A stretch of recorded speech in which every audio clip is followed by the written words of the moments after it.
And so I gave her that, and then upon me giving her, working as my personal assistant, we experienced so much discrimination. I wanted to pack up my bags and just be done coming here to Ghana. The discrimination is the self-hate. It's not racist hate against black on black. It's the self-hate.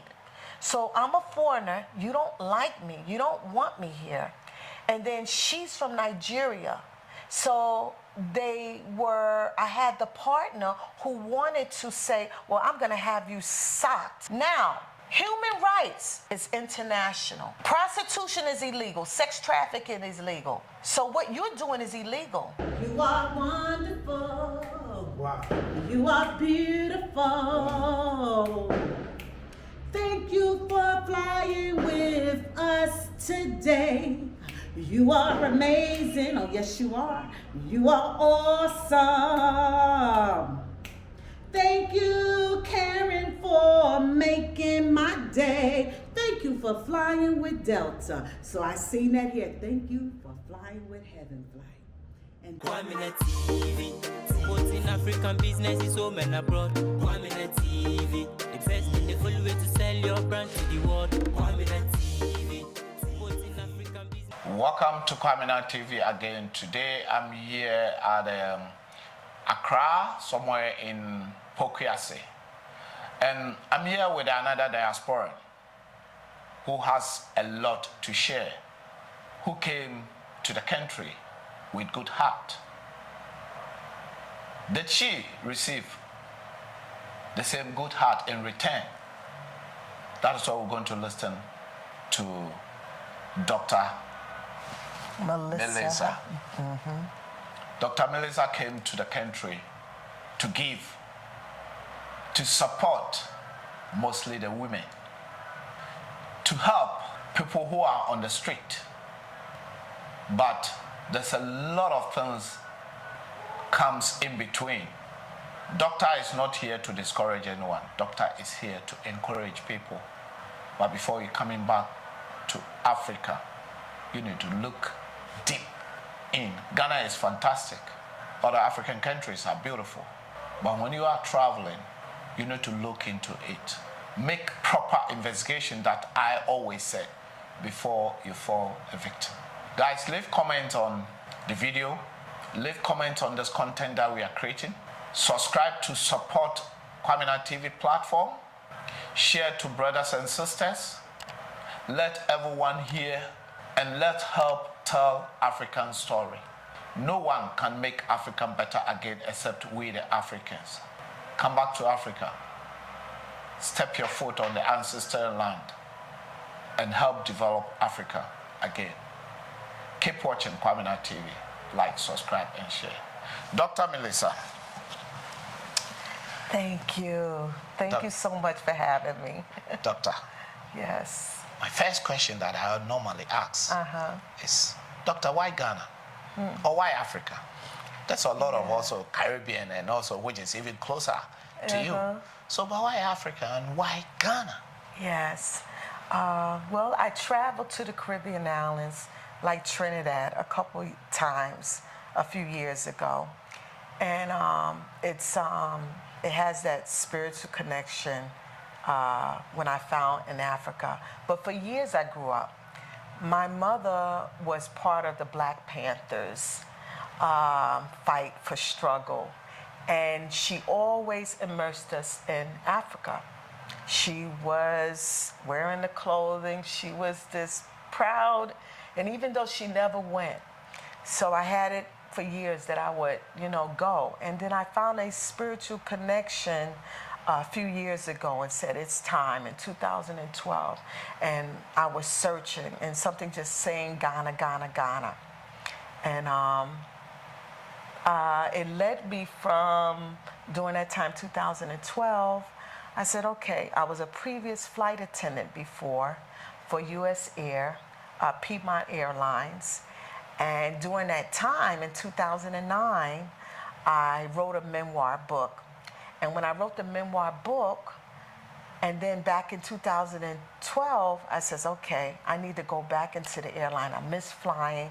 So 2016, I got hired by Endeavor Air on the Delta Airlines. We fly the Delta Connection planes. And I knew it was time. Said, I think it's time for me to go to Ghana since it was on my map. And that is how I came here.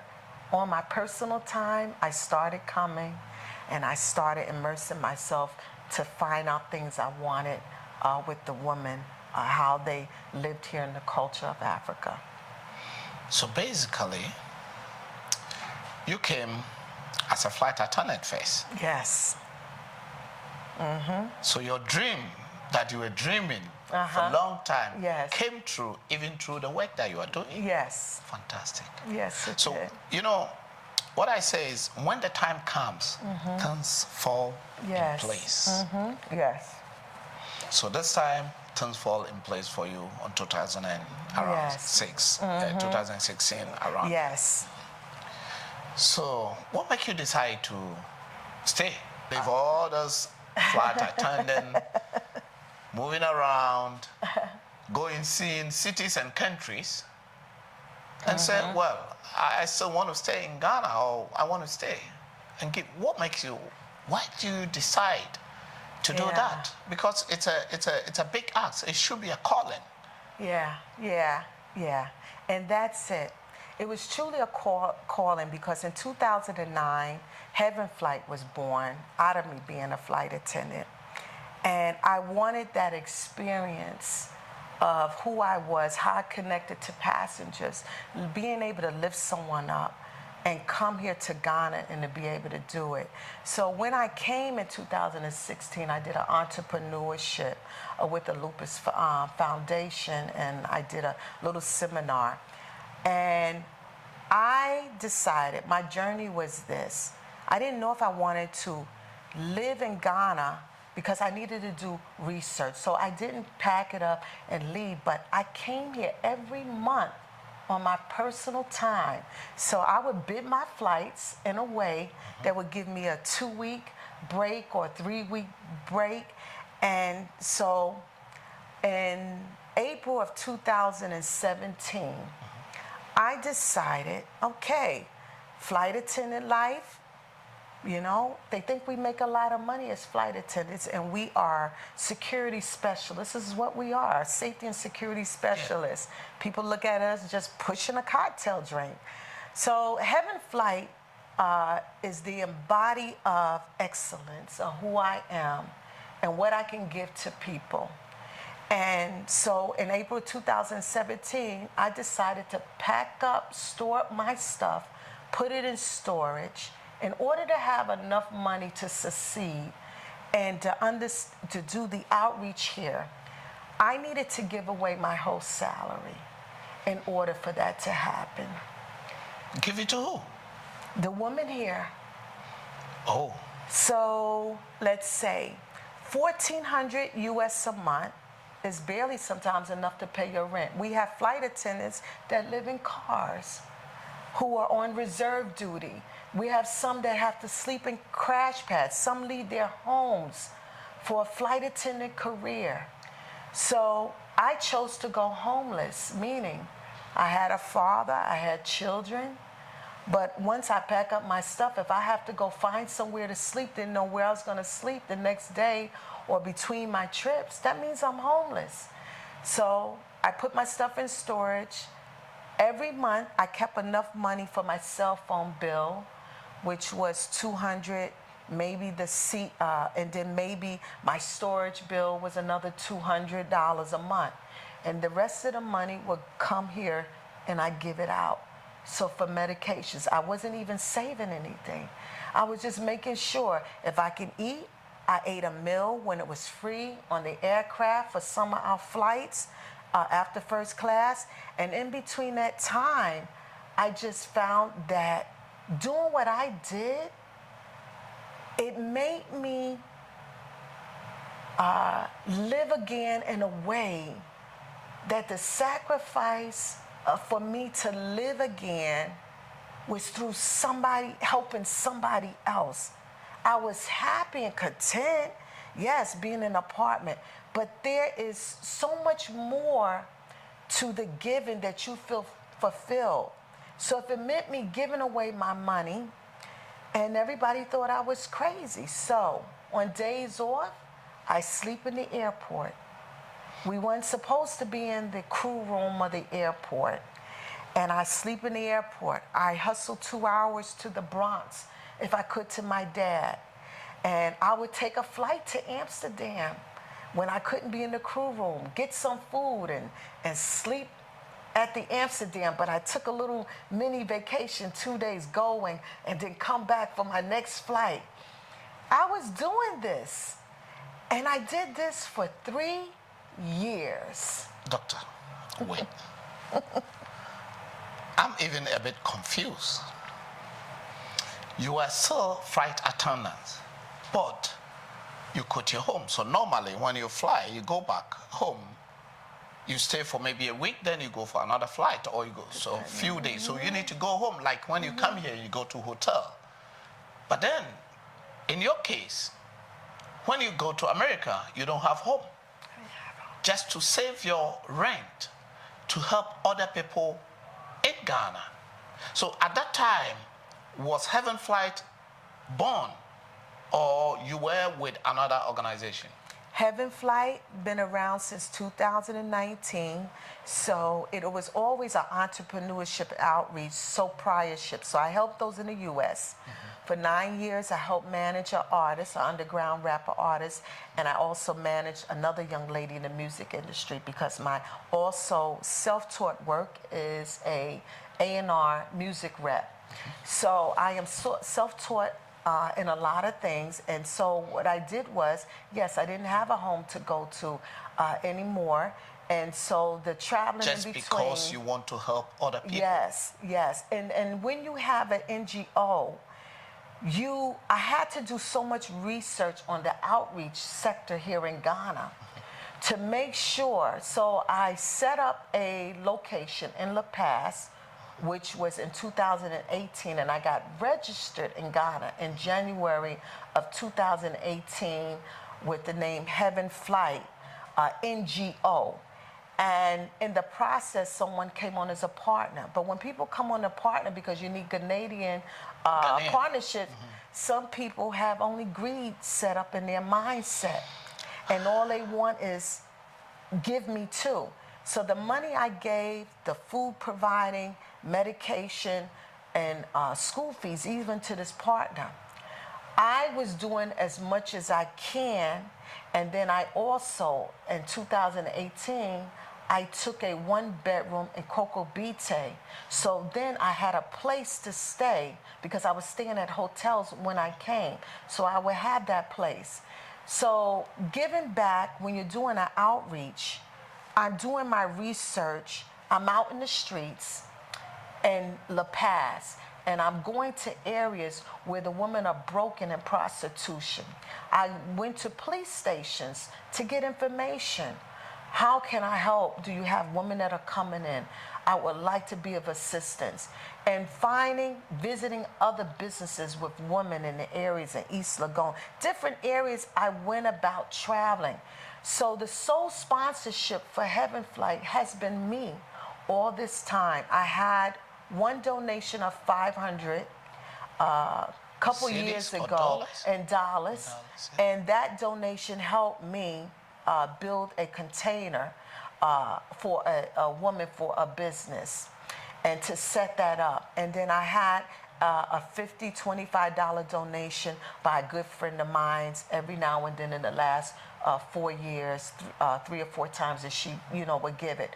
But everything else has been me. And when I take a little donation and I can buy food or something for a client, that's what I did. So the cost of starting a business in Ghana is very fruitful.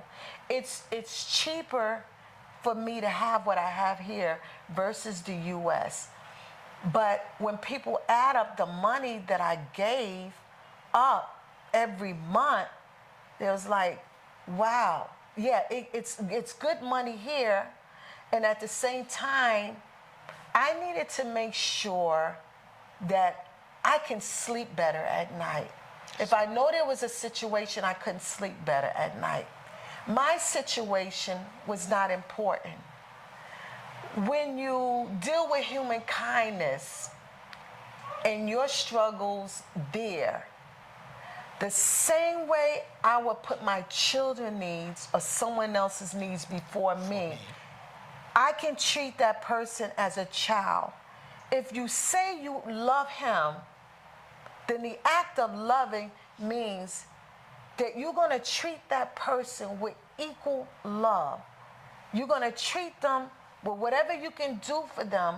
You're going to do it to the best of your ability. But you also need to be aware. Most of the women that I help are clinically depressed without women saying they're clinically depressed, because in Ghana, a woman must not cry on the streets.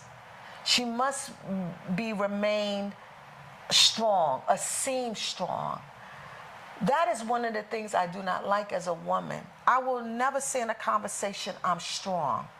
I'll tell you I'm resilient, but I don't need to say I'm strong, because a woman like me don't have to beg for help. I don't want women to feel that they have to beg someone for help, and in the process of begging them, then they must feel that they owe them their life, or they owe you restitution, or they owe you something. Now, I want you to feel that if you ask for help, I'm giving it freely. I'm not looking for it back. What I'm looking for back, a return, is that you have the hope and the possibilities that your life, that you believe your life can change for whatever it is.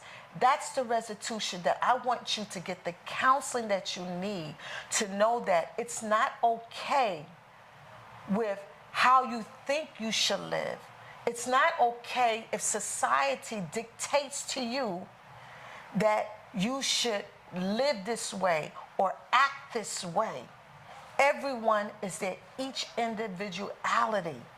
And I respect traditions, I can respect the culture of somebody, but I do not respect when someone is made to believe that the status says they need to behave this way, or this is the proper way.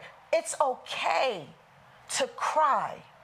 It's okay as a woman to break down if you must take that time even on the street to break down. I have shed a tear. It's at that moment. If you can't do it at home, it's okay. You are not seen as weak. You are not seen as weak-minded because you decide to break down and cry. Your situation is not permanent. So I want the woman that I help to understand that status or society says you must not do this. I want you to know it's okay to be human, to be able to cry. It's okay to reach out and not feel like you have no hope to go to anybody. There is help in Ghana. I'm here, and most people don't know of me. That is why we are here. Yes. It's one of the reasons we are here. Yes. People have to know about the good things that you are doing. Yes. The ladies that you are helping. Those that in need, and I can see from the office, that's those that comes through, and even the gifts that they get from here. Yes. Up to even creams that they use it for their body. Yes. So Yes. And that was important to me. I invested in 2000, after having the office in La Paz and it wasn't working out, I was working out of doing the outreach from Coco Bite. And a young lady, I did an interview on Max TV back in 2018. I had a dream of a woman back in 2017 that this woman would one day inbox me and say the word help in capital letters. keep watching Kwaminat TV, like, subscribe, and share. Guys, as I said, today is Christmas Day. Normally, Doctor and I should also celebrate our Christmas, maybe sitting down at home, doing our parties and music and drinking or something like this. But we are sitting down here because there's something important than what we can enjoy. Something that we need to talk about. Something that it will help someone. Yes. mostly our women on the street. Doctor, tell me, you say you had someone that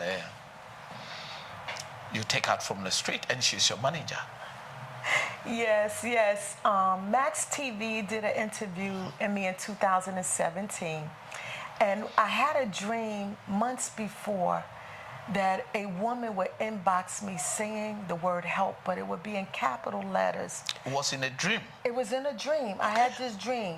So even though I saw many women here, but this one particular woman, the dream, and God was telling me that this would be the woman, my trusted person, that I will be able to use, that will have my back. And I needed that somebody to trust in Ghana. And so Max TV did an interview, and when it came out, the interview was around 2017 of November.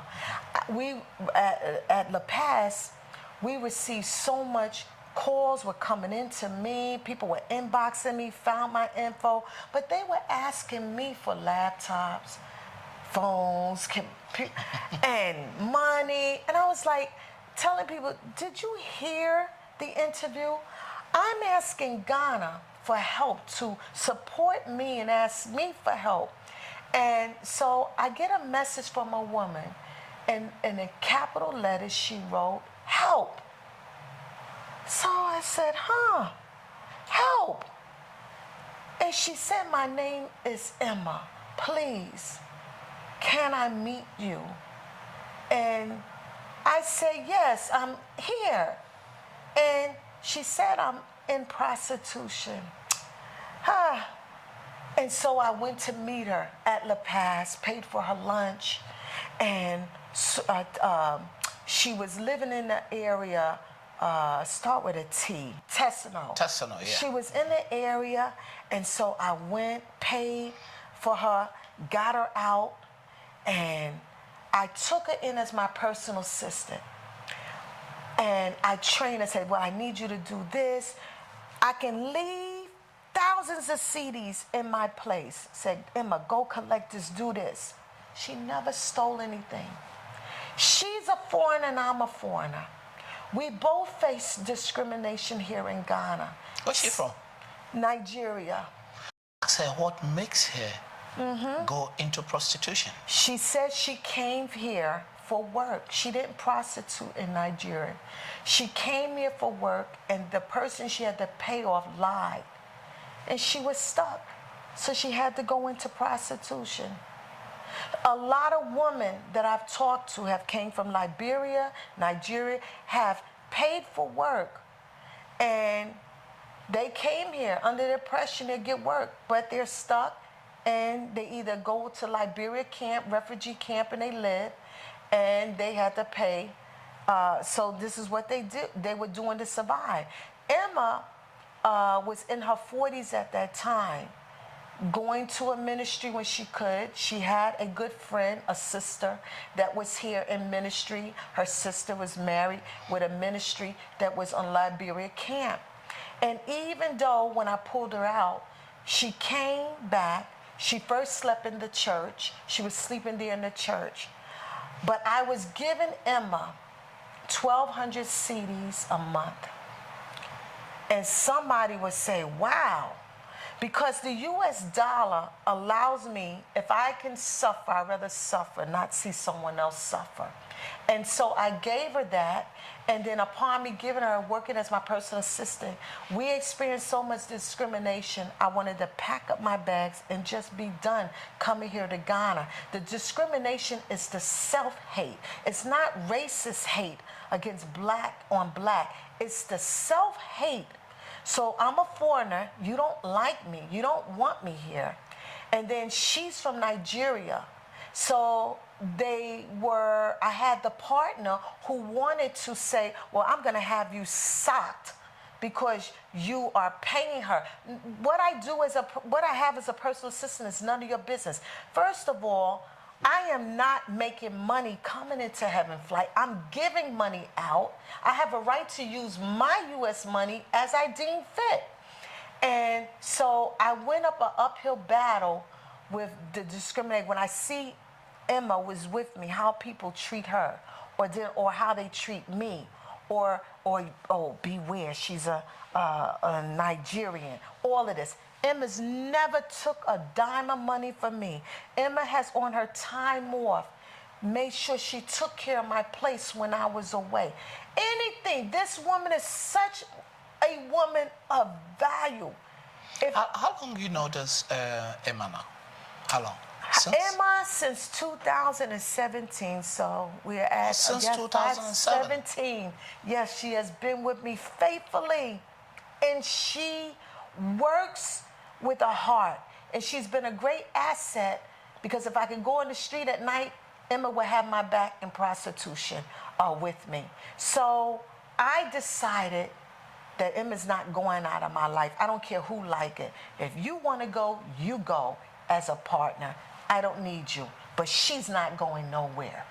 And so I would do what I need to make sure Emma survived, and Emma was taken care of. And so in the course of, she was my first person as employee, and so I moved from the La Paz outreach. I didn't have that location. I couldn't bear it anymore. The partner refused to remove his name off of my paperwork. So Heaven Flight had to rechange its name last year to Heaven Flight Entrepreneurship Outreach, which is what it was since 2009. Yes, yes. And which Yes, yeah. Emma's number is Yes, there. Emma. Yeah, her number's been updated again. Actually, it changed on the website, but yeah. But here's my number as well. Okay. Yes, and then it shows you. Yeah, we have. Yeah, the website is there. Yes, and then yes, and here I am registered with my documents. So that's what the Heaven Flight Limited. They put LBG. It's the same as Limited. Outreach NGO, and then the license permit. You'll get that. You know, the whole place was designed for color. I love what color does. Give women hope when they come in, and you know, just putting up. I designed this so the printer. It was his first time ever doing anything like this. I said these are what we call murals. So I wanted this to protect the, you know, the walls, but to give the words. You know, they have words to read when they come in here. So yes. Me being my first time coming here, Heaven Flight. What Yes. exactly do you do? Just Yes. give me Well, before Heaven Flight. we sit down to Yes. have interview. Yes. Just give me a bit of. Heaven Flight means to edify you to take flight. So as a previous flight attendant, that's where it came from, 2009 as a flight attendant. So edifying you to take flight. So whatever it is, if I'm in the air, if I'm with you, I'm gonna edify you to take flight. I want you to reach your destination, your endeavors. I want you to have success in those things. And so this is what it represents to me, encouraging women. This here, let me share you this. This here is a customer excellence. This is not an ordinary certificate. Out of 3,000 flight attendants, I was the only flight attendant out of 3,000 that was nominated for this award, which is Endeavor Air. I guess someone can go on Facebook, and if they type Endeavor Air, maybe put the name Melissa Dotson, it should come up. But there's a video. And I was nominated their second year, but a flight attendant, one of the highest awards. My name is on a plaque, the CRJ 631 aircraft on the Delta Connection. 2019 Yes. Minneapolis. My name is on a plaque on the aircraft. That is the highest achievement that I have ever received, and this is the plaque. So if anybody ever takes a CRJ 631 Delta Connection, they're gonna find this plaque on there for the rest of my life. It will be there because of an autistic kid, my singing to when children got on the plane, but there was an autistic child that I gave my clothes to. He vomited all over the flight. I could not let him leave. I had 30 minutes to Baltimore, and I was like rushing, cleaning him up. And I took my clothes out the suitcase and put it on because I wanted him properly cleaned up when he got up that flight for everyone. That child came on in my care looking clean. I wanted him getting off that flight clean. And when people come on my flights and I have children or adults, I always sing a happy song. So I was the only flight attendant through Endeavor Air who sung to people on their flights. So if you're on my flight and if you come here and you're reading and you're feeling down, you are wonderful. Wow. You are beautiful. Thank you for flying with us today. You are amazing. Oh, yes, you are. You are awesome. Thank you, Karen, for making my day. Thank you for flying with Delta. So I seen that here. Thank you for flying with Heaven Flight. And that's the song that I gave on every flight with every kid, no matter what. So when I extended it here, I just added the normal entrepreneurship and outreach, since he refuses to remove his name. And so... so that is the partner that came. Is it that your... the guy that came in as a partner? Yes, Ghanaian, yes. So he wanted money every month. He figured if he's on a partnership, are you helping me make money? But you are not making money, you are giving money. I'm giving money. So I pay your children's school fees, okay? I did what I can, giving you extra money. I took his family location place. I put in new towels. I had a brand new bathroom built up. And yet, you don't want her to work for me. You want more money. See, I can't take selfish people. I can't work with selfish people. And I don't want to work with people who discriminate. My policy here is you accept it. If you come in with blue hair, I'm accepting you. You can work in this place with your orange gold hair. If you are a homosexuality, you can work for Heaven Flight. You are accepted by me. I don't care what religions say, a sin is a sin. You create a sin in your own eyes by having self-hate against another human being because of your whatever you decide you're better than someone else. Whatever you decide, what sin is greater than another sin? When you have something in your own eye, you refuse to pluck it out of your own eye, but you look at another person as being lower than you. Their status, they may be poor. There are people who have self-hate, look at other people because they're poor, they're not better. They may not carry a brand handbag. They may not be from your country, but you treat them better. The discrimination, I walk in a store, and when they hear me, some are not, they don't greet me with love. They're, oh, what do you want? And then the next person, oh, hi, madame. Oh, hi. And I'm standing right there. There are some... Does this once happen here in Ghana? Yes, this happens to me in Ghana, and Emma. So foreigners, we are not like, and some we are like if they can get the money out of our hands for their purpose. Do you see yourself as a foreigner, you yourself? I don't see myself as a foreigner, and I never in all my years in the U.S., ever in my life, treated someone as a foreigner, looked at them. I never called the one by their name as a foreigner. My grandmother was a virtuous woman of love. And if you did wrong, she would give you a plate to eat and still let you sleep in her house. I was taught by her, never call someone a foreigner. This land is not ours. It belongs to the God Almighty. Everyone in every land and every country is accepted by the God Almighty. It belongs to Him. No one owns anything, no matter where they are.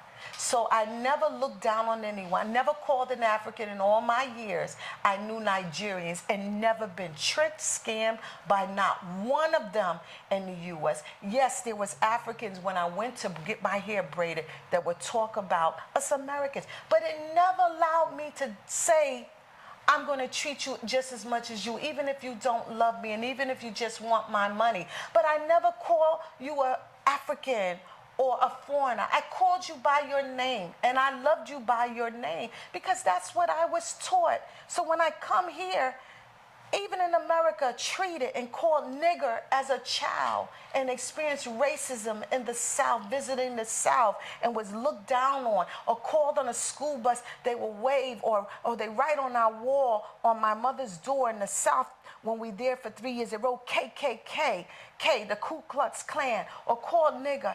It never made me change who I was to treat someone with any evil in my heart, or decide because you hate me, I'm going to hate you. Black Americans don't treat white people as racist. It was the whites that treated us as who we are, with the racist mentality that we don't deserve anything. We should be fed scraps.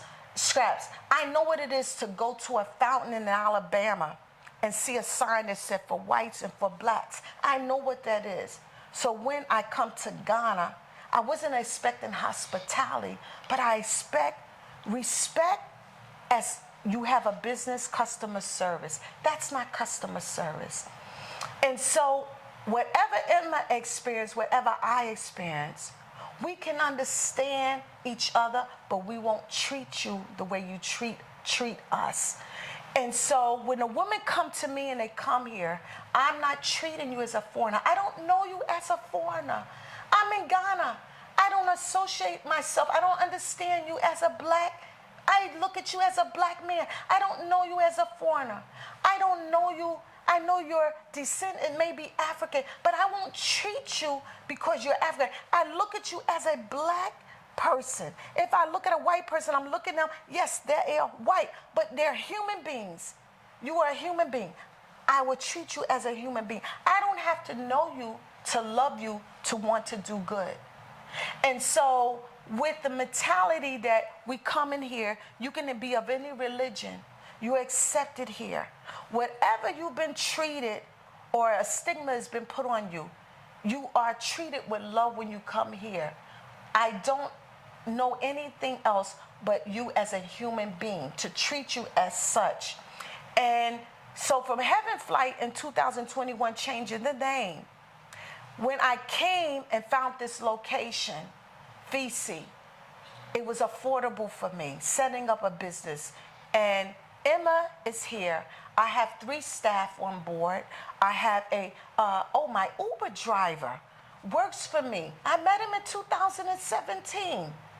And he's been a good friend. He's my project coordinator, which is Philip. And then I had a secretary who was my secretary when I hired her. And then she became she's on the paperwork now because she had to register for me because I fell in difficulty with someone who was trying to get on the paperwork, and thank goodness he's not on the paperwork. So there are certain people who want to be on your paperwork to register, but they don't have good intentions. So coming to Ghana, we must be very careful of the people who say they want to help. What do they want in return? Ask questions. Get a referral if this person is okay for you. And at some point when you have a NGO and you're on the paperwork, you use a Ghanaian, work towards buying your shares so that the ownership is you. If the person no longer wants to be on there, are they doing it? The young lady I have, Josephine, is marvelous. She graduated with a bachelor's degree in telecommunications, and she's has a psychological, some of her experiences in that with her degree. But she is young, vibrant, and she is not a person you can just bully if you come in here. So I have people that will stand up for me and stand up behind me if it's needed. Trust is a major factor in having anything in Ghana. If you can't find anyone to trust, I take trust with everything and everything that I know to make sure that the person that I'm working with or people that I do.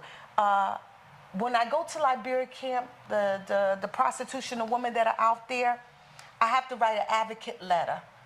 If the brothel owner locks them out for not paying their money, she have to deal with me. What happened with in terms of this, what you're saying now, what happened with it if you go to, are there people there doing prostitution in Liberia camp that lives in some of the, is it hotels or houses? Or They have their houses. they have to be paying money? They live in the houses, have to be paying money. I have one area now where the woman, I had 2 clients, and Emma is great because she knows these areas, she knows different women. So when I hear there's a need, I need to go. Let's see how we can fix this problem. So when a woman owes money, she can be locked out because she didn't pay by day. Okay, let me get this straight. Did those women called you, or did someone bring the information that Yes. you need to go to this? But would they call you? Okay, have them flight. We need help. Okay. Yes. If some have my information, they have reached out in the past and they had the information from the TV thing. Emma was in Liberia camp, so she knows a lot of women that need help, and they contact her and she'll tell them of the services. So I do what we call, Emma does an assessment, get the information. We also tell them we need a picture. Reason why I request a picture, if something happens to you and you get arrested or you done something wrong, I have a picture to validate this is the person by the police. So I tell them it's very important. It's used for that purpose. The only other time I would show that is for the police or if something happens in court and I need to submit that, I will gladly give that info. And so I go and do an assessment, look at the location where they are. So I have a client, she was locked out. She needs to pay 28 cedis a day. So you are a brothel owner, you're making money, 28 cedis a day. Now, human rights is international. Prostitution is illegal, sex trafficking is illegal. So what you're doing is illegal. So I draft up a letter, my own letter by my experience. I worked juvenile justice for 9 years, in criminal justice with nonprofit for 9 years. And we deal with a lot of clinical behavior modifications and things that are of the law. Some things that are human rights is international. I knew what area to write in that letter to stipulate what you are doing is wrong. So this is illegal. Now, you're not registered as a brothel owner. So you will no longer charge them rent. They are to remain there until I can move them or they move themselves. If you try to charge them rent, then I will get the support services. So there is Dr. Tumbe, who's on Liberia camp, Hope Support, something, there's an office there. He's the refugee advocate. He was also a doctor. So he's the refugee advocate there dealing with the police and all the refugees.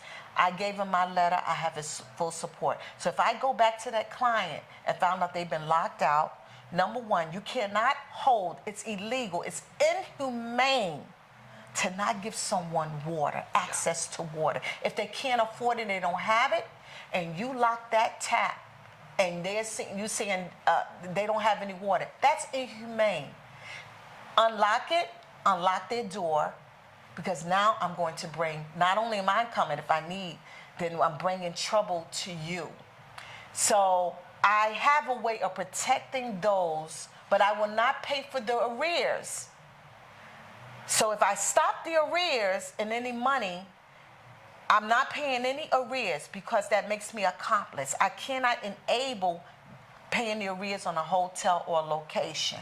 So I will make sure that the payments stop, because it's illegal to charge someone in prostitution. If it's an illegal business, you cannot rent.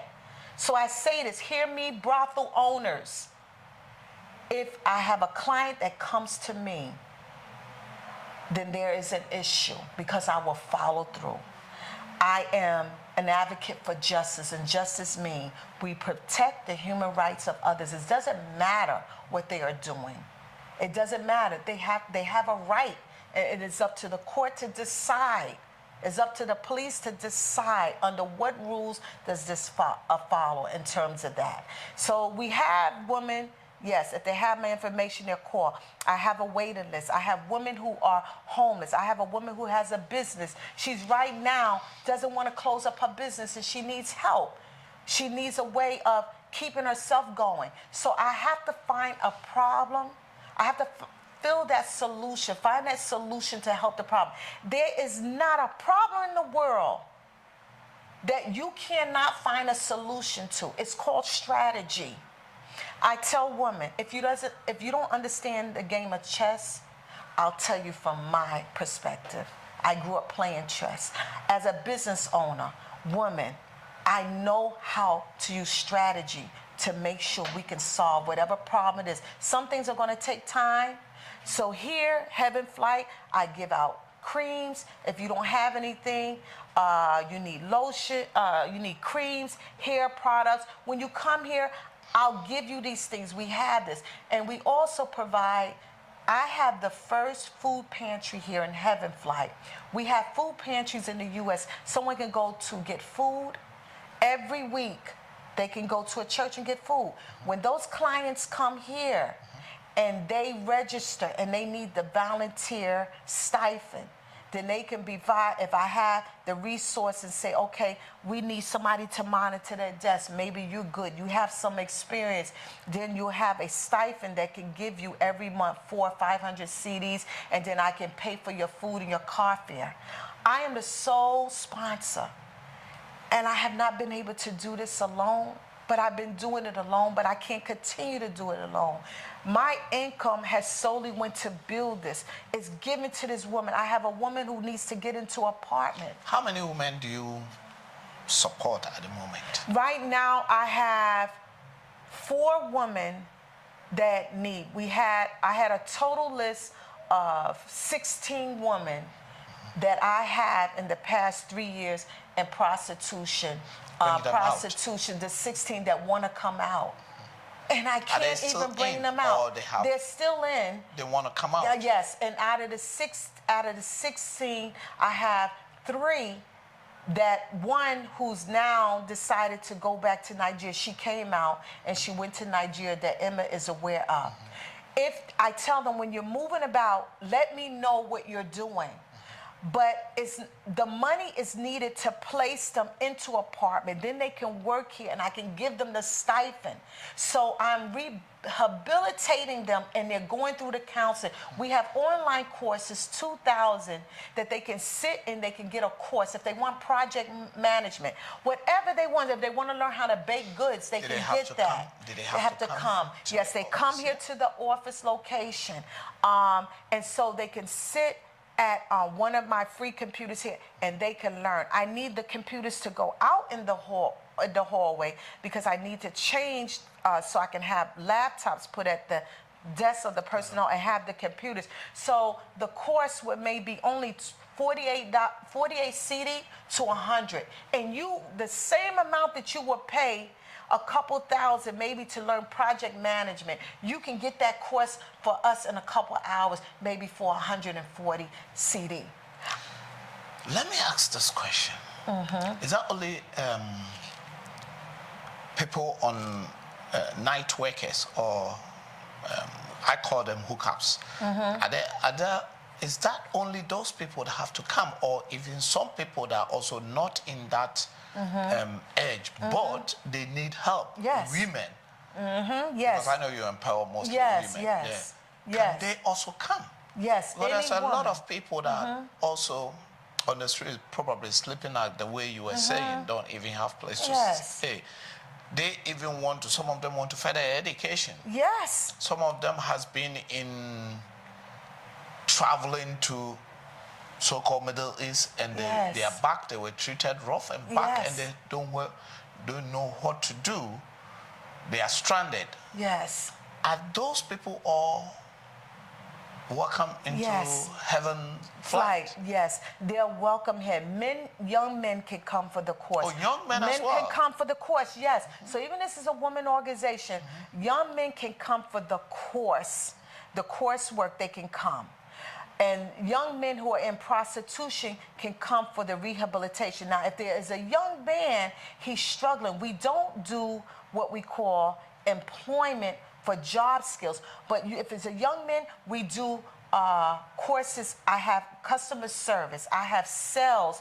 I give a certification for sales. So those women who may be like, I need more of this in order to get this job, I have customer service, 8 hours. I have the sales course. I have only that, I have a flight attendant course.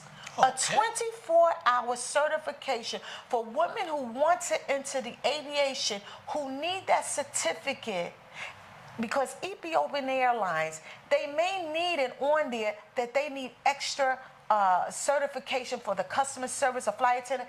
I offer that course, and the flight attendant course is only taught by me. So if I'm not here, that is set up and taught by me when I come to Ghana, and I try to take, if it's a multiple of people.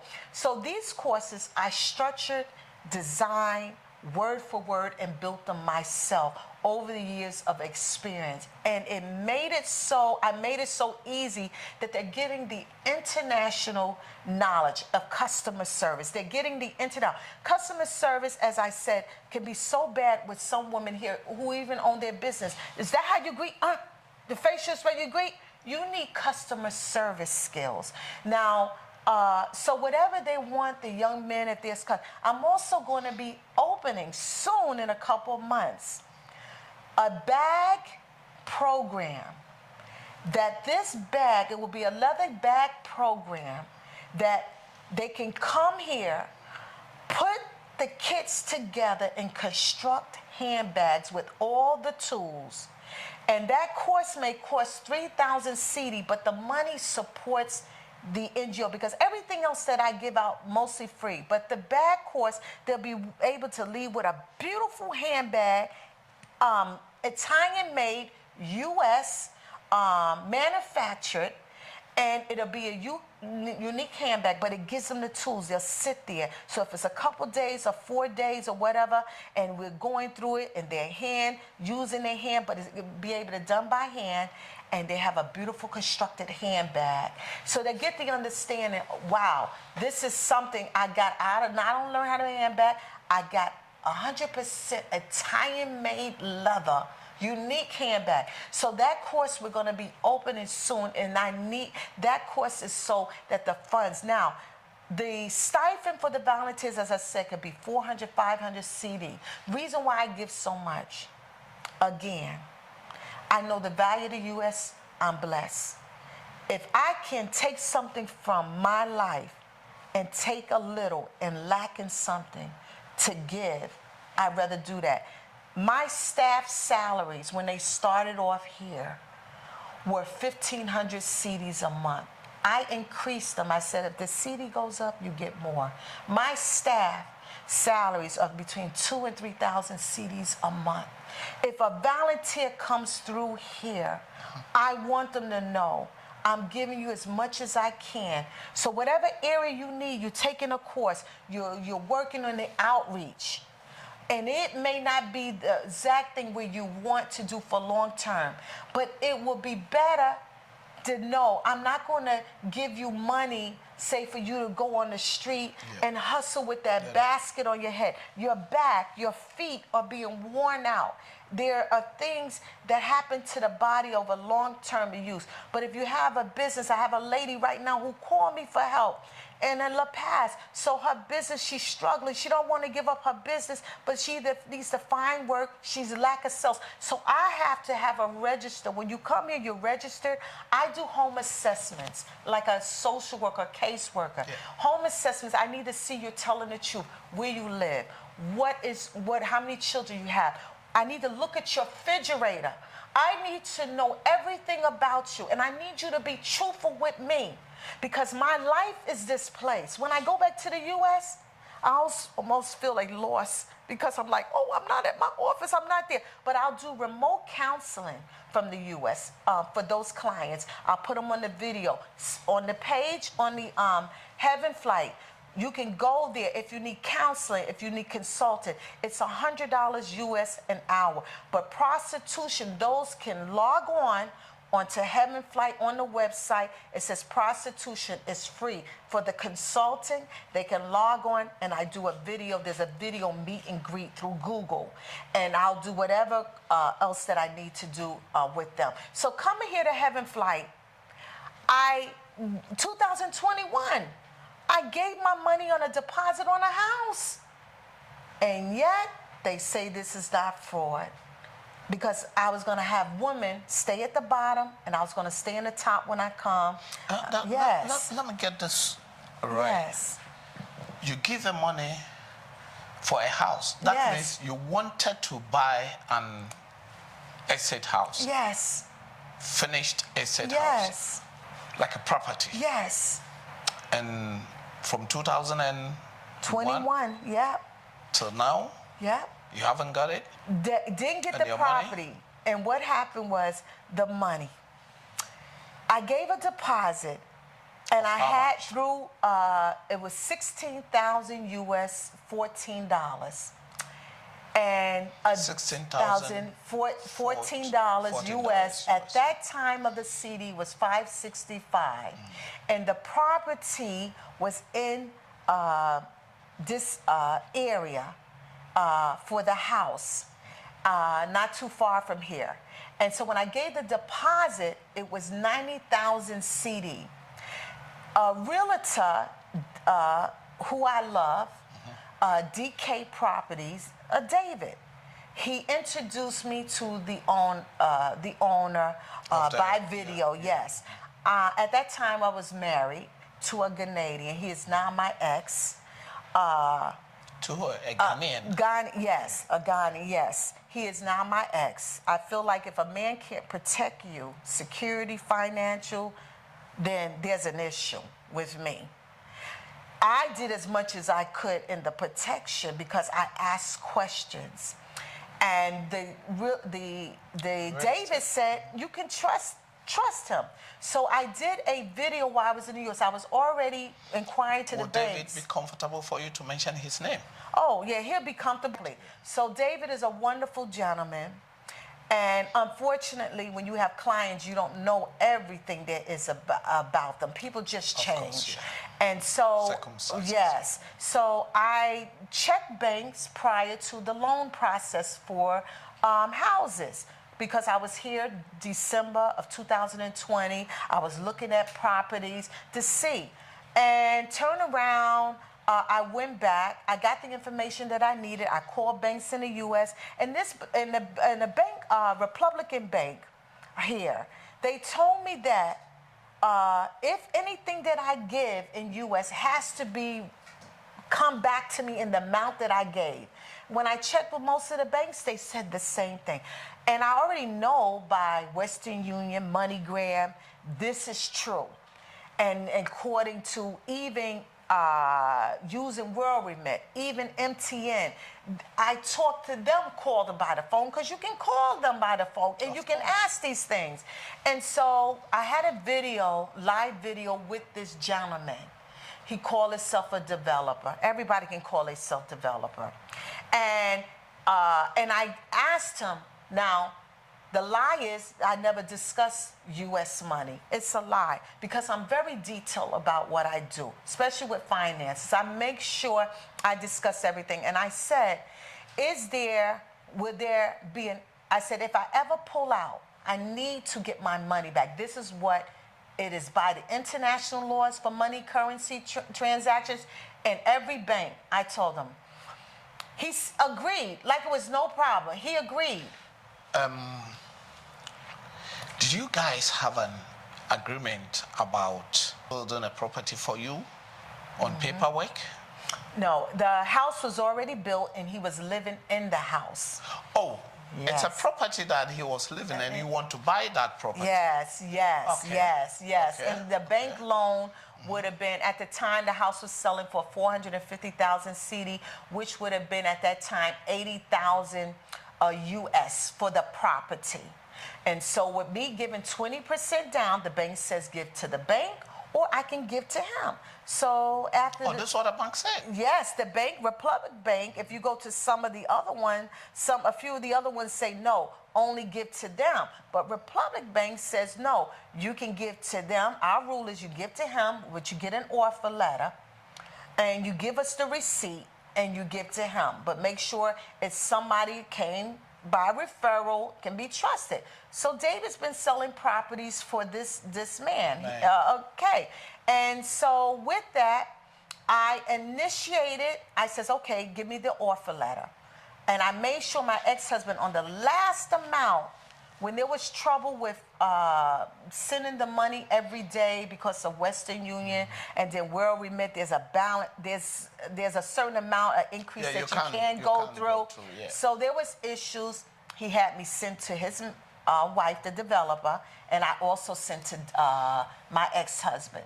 And so upon giving it, I asked for it. Ex-husband was living here. He was living in Ghana, yes. And so I turned around, asked him for the offer letter. But what they didn't know was I always try to be smarter than people because I don't trust everything they say. When they gave that offer letter, I said, no, I want this signed. I put signatures, I put the line, I want this signed.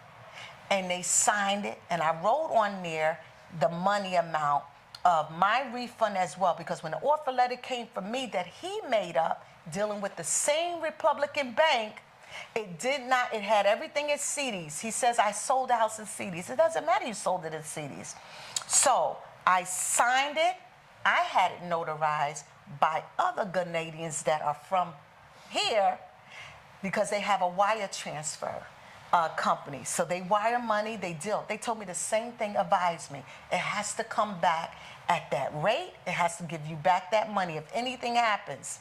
So I signed it and have a notarized. So by law, legally, anything that you sign and it's notarized, that becomes a contract. So I knew the smart move on my part. So the issue is now, he refused to give me my money after 7 months with the bank. There was no information from the bank. I called customer service. They're not telling me nothing. It's your paperwork is at the head company. You were at the States at that time. Yes, yes. And I'm not getting no information. And when I came back here last year and I set up this location, still there's no information. So I decided in October, I told them I need to pull out. 7 months, this is too long. This is too long. And what about the estate developer? Well, was he giving you any information? He said I have to keep checking. But something is saying to me, if you... But he has 16,000 pounds from you, so... He has 16, right, he has this money. So I told him in November, okay, I need to pull out. 16,000 that came out? 16,000 is what he collected. Yes, I wired total of $16,014. He says he collected that money in CDs. So the whole thing is I'm telling you, I need to right now. I'm no longer want this partnership with this house. My ex-husband, I need to be done with him. He's no longer. I'm not trusting him, and I need to pull out. I'm having already some financial issues. My mother at this time was losing her house in the U.S. I said, I need money. Even to that point, I messaged him and showed him a document. I didn't have to do that. The exact money that I needed that I could have saved my mother's house, she was due $16,000 and back taxes.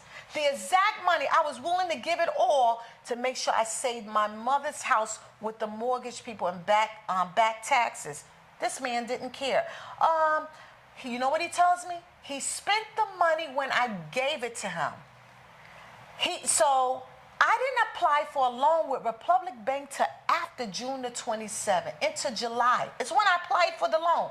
So you spent the money April, May, before a loan was done.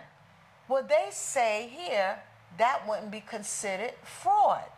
Oh, okay. So you spent the money, no consciousness whatsoever. So what they did was they prolonged it. Wait, be patient. Wait, be patient. I said, no, I need my money. So all up until this year, he decides to give the money. He decides to wire me without telling me what it is. He wouldn't answer, wouldn't show me a receipt. After 2 days, when I find the money hits my account, it's 6,000 US, 11 CDs in October. It was 66,000. He claims that it was 90,000, 30,000 for the fees, and the Which fees? fees by the bank. I paid all your fees. When you collected money and I I paid every fee. When there was a So fee, he I got said, totally $16,000. yes. You pay all the extra fees. I paid all his extra fees and my fees. And you want to tell me something about 30,000? I said, that's a lie. And so I turn around. I says, okay, I'll see you in Ghana. Is what I said to him. I said, David, I says, okay. He said, he was like just shocked because he didn't know what to still make of it. And I says, okay, this is how this is going to handle. So I came to Ghana, spent money, and he refused to come. I filed a complaint when I was up there in Nima with a police chief, chief inspector in Nima. But then I decided, let me file it here because the house was here in this area. And his business location is over near China Mall in right at the Amazon, yes. And so I turned around, had to do my investigation because I'm not going to let anybody just get away with it. And so do my footwork myself to help the police out. And so he refused to come into them. David was scared and didn't want to come. David is only scared because he's probably been threatened by the person not to come in. So they finally found him doing my investigation and someone else helping me, and he refused to want to leave. So they had to arrest him and they brought him in. So he was in, got bail the next day. And when I had this meeting with the chief district commander, and I want to say this, much respect, my good experience with the police here in Pokwaski area. Highly honorable integrity. I just feel so good. It almost made me feel like a Ghanaian because of the respect and the honor, the way they treated me there. They didn't treat me as a foreigner, but justice needed to be served with me telling the truth. And so a case was being developed, and I had a meeting. He comes to the meeting with this so-called representative. I can say this. He was not educated as, maybe not, he wasn't a lawyer, but whatever they used to represent. But when he came in, he tried to demoralize me, intimidate me. He sat there yelling at me, no respect. It was already told that during the arrest, that why are you helping a foreign woman? Support your own. Oh. Okay, so the attitude when he came in, I was stupefied. I was so stupefied, this surprise that someone is going to sit here with their behavior and treat me really like a foreigner. Like you hate me. I'm not, and then treating me like I'm the criminal. First of all, I am a plaintiff. I'm not going to even call myself a victim because I'm not a victim. I am victorious in everything because any case that I've ever had in my life, the Almighty will settle it. And so he treated me with such, as I talked to him, he said, Madame. I said, it's not madame. I equate the word madame. I know they use madame, but I equate that with brothel owners. Over the years, I was educated in the U.S. That word is where it originated from. So he says, oh, madam. I said, no, it's Dr. Melissa Dotson. And he says, then, oh, so you're a doctor in what? I said, I'm a sociologist. He says, then, then read me. I said, no, you don't want me to read you. See, if I read him, it would be the New York City Queens in me, the borough of Queens. When we read you, or Brooklyn mentality, In New York City, when we read you, you're going to get a different kind of reading. We'll read you till your mouth is left open. I was trying to keep that composure, be professional, because I was in the district commander's office. He said, oh, respect the commander. I said, no, you don't tell me to respect the district commander's office. You respect yourself. I said, I hate pathological liars. People who will lie in court. I have no respect for people who don't respect the judicial system, the government. I came working in the criminal justice for 9 years. I respect authority. I respect coming to the police. I'm going to tell you the truth. I took an oath as a doctor to tell the truth. So there was no respect, treated me, tried to intimidate me. They couldn't shake me. But the district commander and chief Inspector Bow, I give much authority, because they would not allow this man just to talk to me any kind of way. They stood up for me, not just as a woman, but they stood up for me because they want to have me just talk to any kind of way. And from that, they determined it's not fraud, but we will fight a civil case. Because you're not going to think that 6,000. The CD as of that day meeting was 8 at the time. Bank replied 850. So I'm going to fight this civil. They thinking that if they give a date and I'm here, I apparently can't leave, and I may not have the money to fight it. So they've been delaying. They're gonna try to, they're gonna do the date as soon as possible, because they figuring I'm leaving here. But when I showed up the other day with an attorney, they were surprised. Okay. Yes. So when it happens like this, you went in and took attorney. Yes, I took an Because- attorney. Let me get this one right. Within the circumstances about them taking your money and you pulling out from the contract, after waiting for months, did they pay you part of the money? No, that was. Or they haven't paid you anything at all? 6,000 is not even, of 16,000, it's not even 50%. So that 6,000 US that went into my account, he said he don't owe me anything. But Oh, he gave you only 6,000 6,000 that came into my account. And left the 10,000 14. Yes, because he's saying he don't owe me anything. Well, we'll let the court decide. You don't owe That's me enough. anything. Yes, because people that are Silas people, the term, they're pretenders. So people who pretend that they are doing good, their ethics, their character, they're pretenders that they want to do right. They pretend they agree to do this, and then it turns around. You're just pretending. So you have a false nature of doing things. And this person that said it for me, when I told him, oh, he spent the money when I gave it to him, he was like pushing that question aside, And then he got angry every time I said, he said, well, we'll offer you 50,000 CDs. I said, no. I knew they were playing games. I said, no. Then he says, so you want 90,000. Okay, if we offer you 90,000 CDs, playing a game, play a mind game with me. He says, what? He says, yes or no. I said, I can't answer that yes. And did he go like this?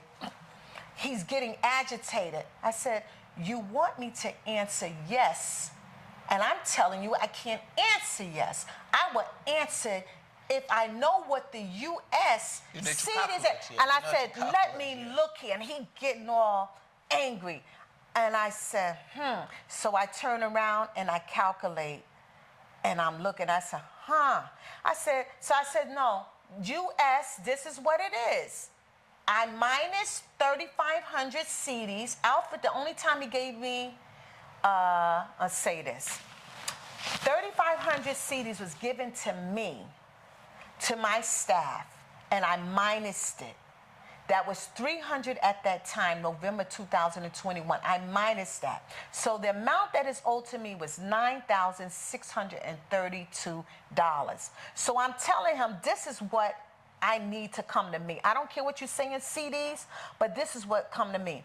I need other people to understand that when you wire money, find out also what they account allows them to have. If the account allows them in Ghana to have CD and dollar, then you can say, okay, no, you got to come with dollars. Bring it in a bag, okay? In this case, they can come with CDs. We're talking about a CD account. It had no dollar. So he has to bring CDs or wire to me in CDs. And so every time I mentioned something U.S., the man was getting agitated. So people like this, they will use their intimidation to engulf you in their deception. And engulf you, they are using a belief that everything that they do is a belief on their religion, their upbringing, them knowing more than you should know at this time. This is my belief that I am right and you are wrong. So his intimidation was all about that. And I was like, no, I'm not wrong. He says, oh, those are international U.S. currency laws. It has nothing to do with Ghana. We have our own law. I said, oh, you do? So I said, 987, written by the Ghana Bank, under the policy enacted in 2019, says foreign transactions cannot be balanced in CD. And then he looked at me. Oh, so you thought I was a stupid foreigner. I'm a stupid woman. See, I don't think you are a foreigner. Right, and this is what they're looking at me as. You came to your ancestors' land. Thank you. So anyone that treats you or trying to tell you that you're a foreigner, Exactly. the person, he naive. or she herself is a foreigner. Yes, exactly. Don't see yourself like that. Never see I yourself never as a seen foreigner. that. I never look. And I don't. never- Yes. And never think that you're foreign. When you wake up in the morning, you see only your people. Yes, that's You see it. only the color of it. When you Same look people. down here on top of your Yes. steps, you look down. Yes. You see all the people of you, Exactly. of the same color. So Yes. I don't think. No, exactly. When you wake up in the Western world and you hit in the morning, you see different type of Differently. people. Then you see a foreigner. Yes. And this is how he continued in that meeting, looking at me, because you can see it. I've seen this so many times, this look. It's like you're upset. How many times have you met this guy before you pull out? Oh, from the video to in person giving me the indenture. The indenture for the documents was only 1,200 CDs. So when people lying and saying they paying 1,000, and then they lying to the chief commander himself, and the chief commander was like, "Isn't that what?" 12. It was actually 1,050 CDs. Yeah. And yes, and even the commander had to like, "Isn't that your job? Is to prepare the document? Yeah. You really If you expect bought somebody?" they have to do it. It's all inclusive. Exactly. So you're sitting here having these conversations. And so I left at the end and I says, okay, I would like to say this before we go. If human people can do a better job in communicating, if you don't understand something that I said, it's why I asked 3 times, and the commander was giving me clarification. What do you mean? I don't want to misunderstand something and come up with my own diagnosis of a situation or have what I believe is to be true. So I want to make sure I clarify. And so in the process of that, and I'm talking, I says, be better communicators. I said, if I asked you something and you didn't understand it, then you're supposed to ask me again. If I mentioned money, U.S., and I'm seeing wire transfer, if you didn't understand the legal the legal aspect behind currency international, then say to me, I'll get back to you before I accept it. If you didn't understand something, I made mention of this several times to you in messages and on the call. And I'm saying it's so better for us to be and they better. have all the evidence. Yes, and I say it's better for us to be better communicators. Miscommunication comes when we are not comprehending what someone here says. I may be a better listener. I can be a better talker. If you're not a better listener or a better talker, some people see things better visually. And so as I'm going through this one, I could give you my credentials. I was like, wait a minute, what just happened? This just went way to the left field. And so the commanders was like, and then I'm like, so It's those he didn't people are understand. Yes. properly registered company, developing company. Is it proper registered No, developing it's company? no. From my research, and I had my check. You have a name, even if you have anything on LinkedIn profile or Facebook. These things, if you put up a name, make sure you have it's not registered or it's registered. Don't claim to tell me you're registered in the beginning, then I find and I see that you're not registered. And when I'm talking about being a better communicator, you was misunderstanding what I'm saying, so therefore you can't comprehend. What are you doing working in a law firm and you can't even comprehend what I'm saying to you? I was just making a statement about better communicating, and you having your company say you're this, but when I do any kind of search, you're not even registered. To me, false pretense.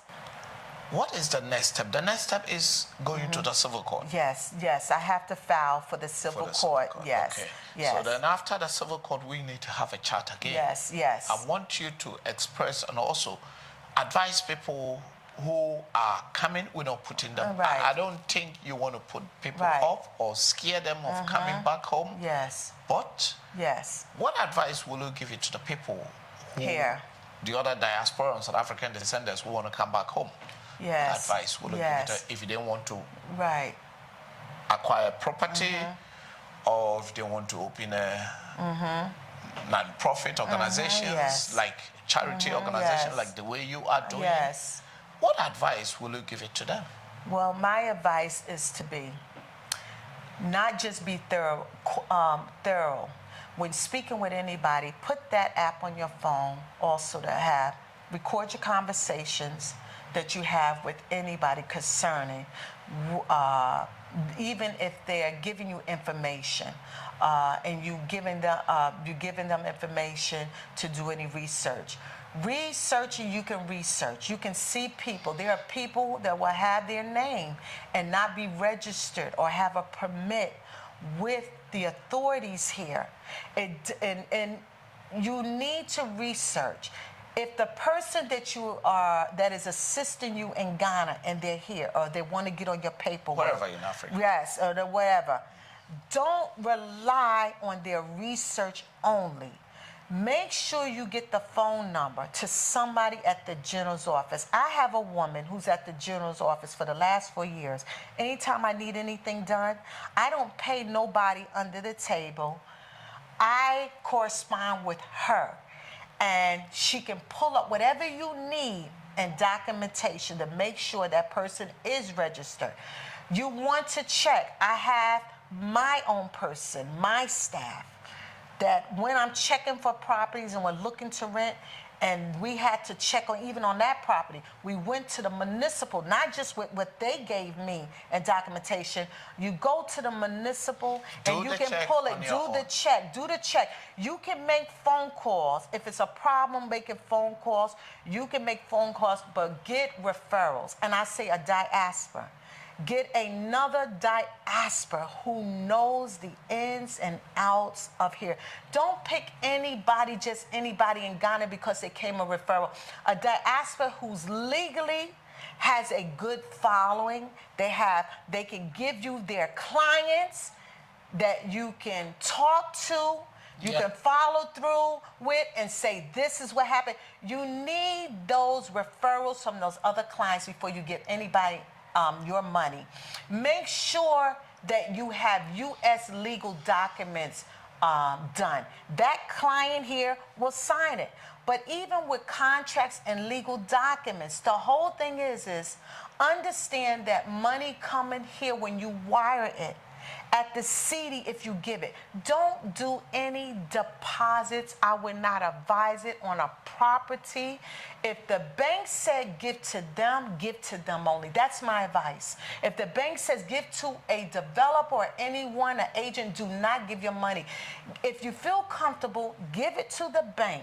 But make sure that you get legal documents, representation from an attorney, even with dealing with the bank. Nobody wants to pay the extra money, but to safeguard your money, make sure you get legal attorney documentations by attorney. Pay the consultant. If it's 2,000 attorneys asking, it is to protect your documents, even with the bank. And I say this, do not pay a deposit. Let the bank handle it. If whatever it is, if you give a deposit to the bank, make sure you have the attorney. I think it's the best advice that I can give. So many times we do contracts and we don't want to do. When I deal with artists, I tell them, need attorney to read that document, then get the attorney to read it. Just because I am doing the document and I'm going through the contracts and I'm doing it does not make it that you should trust me. Get someone legally to read it. Yeah. If you say you trust your manager to act on your behalf, then okay, I'm going to put it in writing, then that is the way we'll do it. But otherwise I think I would advise that even in your manager, you still have to have a certain document yes. Signed, because sometimes they also can turn. Yes. Because circumstances changes people. Yes. And I've seen in a case that their own managers and also or own partners turn against them. Yes. Because the partners will be locally people, like they should be a Ghanaian. Yes. Or that's what I'm saying. Yes. And they may turn, so get a proper legal get an attorney. Do everything properly with attorneys. Yes, yes. At the same time, look into proper attorneys as well. Because there's also a couple of attorneys who can easily communicate with the locals and turn around to dupe you. Yes. Or extend your case and extend a case. You do a proper due diligence. Yes, due diligence, yes. This is yes. what I advise. Attorneys, so many times, like we don't want health insurance. Yeah. We don't want to do policies. We don't want to do a will. And so many times, people are leaving here because they don't want to do the simple things that may have not cost them as much, but it's to protect your family. Yes. That is the standard of doing things. We should not sacrifice the cost. My problem, my situation was that I did not look at an attorney, even though I knew I was smart in giving a deposit, but I trusted the bank guidance to say, okay, give it to him. He's been with the same bank, and then trusting somebody else. But yes, somebody may say, oh, well, I did get back something. Something is better than nothing. No. Something has to equal justice with me. You can't pay $16,000 and get $6,000. Right. That is No, ridiculous. that's ridiculous. No. I don't think it's fair. No, my something is not going to equal nothing. My something is going to equal justice. And I expect that Ghana would do the justice that I need. If the police of Pokwaski did the justice and they could not find criminal with fraud, from me understanding fraud in the U.S., then fine, I accept that. But we have to make sure before we even go that way, I advise anybody, find proper legal guidance. There are many U.S. Attorneys that are international or in another country for diasporas that work international here. And if it means you finding that attorney because you want to trust someone from the U.S., but they're registered here because they were Ghanaians, then fine. Yes, there's a lot of them that are abroad, UK, and wherever they are, Brussels, they're here. Right, so find them somebody to work with you, getting your documents beforehand before you do any check. The same way we need legal documentation to do a house in the U.S. Okay, this is Africa. Follow that procedure. The same thing. Follow that procedure. The real estate agents are licensed. The developers are licensed, not just registered. You have to be licensed. You have to pay. Here, they're just registered. They don't have the license and the knowledge that the government has not set a policy that will protect those who live here, those from aboard, that wait a minute, this person needs this, the knowledge, the education, his license. They have to pass the certification in order to be a developer, to be like, that is not here. So when you are coming here and you look, and I want you to expect, it's just a registration. It's a permit. A permit we use in the U.S. You have to get it from the county. You have to get a permit to operate a business. Yeah. It's the same thing. It does not validate the history, the business of that business, or finding any bad information on that person. So you need that attorney to check into everything concerning that business. That's going to be the best advice. Even for this business now, I'll have an attorney. I will have an attorney to make sure that any issues that I have that attorney. Because same way you have to have an auditor. Ghana law, as a diaspora, you have an auditor that is signed to your registration. The same way in the U.S., we have to have a CPA, an accountant. If you're handling business as a LLC or corporation, they have to make sure your tax documents and your articles of corporations, your papers, are following, they're up to date. Well, you have an auditor here that is given to you automatically. It's up to you to follow through with the auditor. If there's money coming into your business, he's going to make sure you don't owe any business. He's there to protect you. So that's my advice, is to get an attorney. Give no one ever a deposit. If the home is $500,000 and that wants you to hold it with, no, seek an attorney. Make sure the deposit is going into the attorney's business account, is reserved and held, and let them construct and make sure that they do all the necessary concerning your money. Do not give any money to buy a property, no matter how fast it's going to sell. Yep. Let it be sold and done and dealt with an attorney. That is the advice that I want to give any diaspora that is coming here. Don't be in a rush. So, doctor. Yes. Do you have any social media handles? Okay. Your website? Yes. Yes. Whatever you want to, yes. people to reach you to. Probably people will even call you from the diaspora and ask you questions about what exactly happened. Yes. Yes. Yes. They will need your advice, definitely. Yes. Yes, indeed. Heaven Flight. Yes. People will also call you a woman that in need. Yes. And I know that, and I think you are doing a good job here in the land. No one has to scam you or dupe you. So those people will definitely be punished, even not in physically. Yes. God will deal with it. Yes, He will. Yes. So first, I want you to put your social media handles. Yes. Over there, and also we're going to put it on the description, so that every contact will be there. But before then, just give it to it. Yes. On Instagram, you can find Heaven Flight, and then that's a lowercase / We're on Instagram.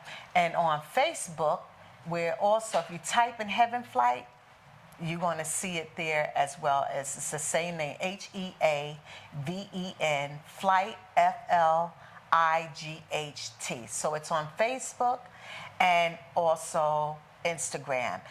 Those are the only two that I'm at. And then on the website, www.heavenflight.com, or you can go type in .org, O-R-G. And on the Heaven Flight page, there is a Ghana number. I don't know it by heart, but our support services staff. Each staff has a number. Under their profile, you can reach them. So Emma Teresa, our support service manager, her number is on there, as well as the office number. And then my business number for Heaven Flight is 347, so you have to put +1. I'm on WhatsApp. So +1 347 249 7218.